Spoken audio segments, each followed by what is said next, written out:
हमारी जो परवरिश हुई वो बहुत साधारण तरह से हुई थी। उस समय ये सब तामझाम भी नहीं था और ये सिक्योरिटी का कोई मामला नहीं था।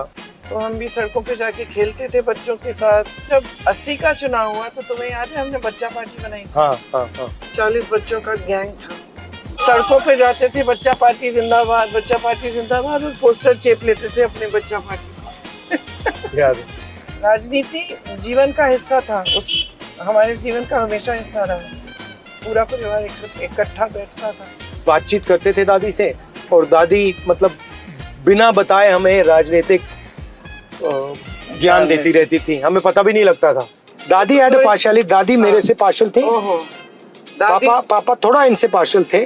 खिलौने भी एक बार लाई गई तो मुझे बुलाया कि भाई कौन सा पसंद है। मैंने कहा ये मुझे बंदर पसंद है, यही तुम। मैं बड़ी खुश थी कि दादी ने मुझे आज बुला के मेरे से पूछ लिया। सच्चाई क्या थी, मुझसे पहले इनको बुला लिया था और पहले ही तय कर लिया, इनके साथ 60 गांठ थी कि इनको क्या देना है। याद है जब दादी को रेस्ट किया था? हाँ, मुझे बहुत अच्छी तरह याद है। हम दोनों लड़ गए, हम दोनों पुलिस वाले से लड़ गए थे कि हमारी दादी को नहीं ले जा सकते। टीयर गैस लगती थी, याद है? फिर दादी को जेल में जाके देखा।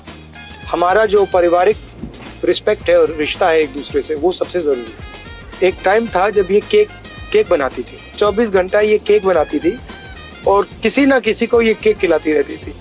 कुछ भी मीठा सामने दिख जाए तो रुका नहीं जाता।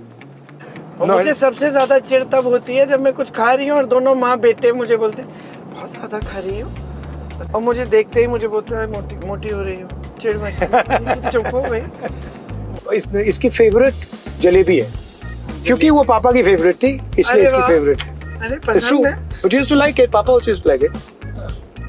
सबसे बेस्ट कुक मेरी नानी थी। ये तो सच है, तो अब तो नहीं है ना। अब उनके बाद ये है, नहीं उनके बाद एक्चुअली शायद मेरी माँ की बहन है। पूरे परिवार को गिन लो। ठीक है, मगर ये बहुत अच्छी है। सच्चाई ये है कि मैं बेस्ट कुक हूँ नहीं, पूरे परिवार। नहीं, ये बेस्ट नहीं है।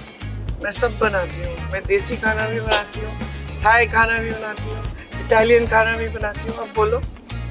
हमारी आर्ग्यूमेंट्स भी होती है, लड़ाई भी होती है, बट वो 15 मिनट, 20 मिनट, आधा घंटा छोटी छोटी बातों पे कभी हो जाते हैं। जैसे मेरी माँ के साथ मेरा चलता रहता है उनकी हेल्थ के बारे में। माँ बड़ी स्टबर्न भी है, वो कुछ करना चाहती है तो फिर रास्ता निकालेंगे, कुछ ना कुछ करके रास्ता निकाल दे। इंदिरा जी एक बहुत मजबूत शख्सियत थी। सोनिया जी बहुत दुख देखे, बहुत झेला और उभर कर आई राजनीति में, और उन्होंने बहुत संघर्ष किया, बहुत ही दृढ़ महिला रही। हमारी नानी भी बहुत दृढ़ महिला थी। जब आप पॉलिटिक्स करते हैं, अगर आप अपनी फैमिली की रिस्पेक्ट नहीं कर सकते, अगर आप फैमिली में रिश्ता नहीं रख सकते, तो आप उसके बाहर कभी नहीं रख सकते। अगर आप हर रोज अपने जीने में झूठ बोलोगे, पॉलिटिक्स में झूठ बोलोगे। तो इस चुनाव में ना आप अपना ध्यान मत भटकाने दें किसी भी स्तर पर। अर्जुन के निशाने की तरह, मछली की आंख पे जैसे अर्जुन ने अपना निशाना रखा, आपको भी अपना ध्यान पूरी तरह से अपने विकास पे, अपना भविष्य कैसे बनाना है। और ये जो वोट है आपका सबसे बड़ा हथियार है। इस वोट को आप विवेक से इस्तेमाल करिए, इस वोट से ही आपका भविष्य बनेगा। रायबरेली का बहुत जरूरी रोल है हिंदुस्तान की प्रगति में, हिंदुस्तान को डायरेक्शन देने में। उत्तर प्रदेश का राजनीतिक सेंटर, आइडियोलॉजिकल सेंटर सालों से रायबरेली रहा है।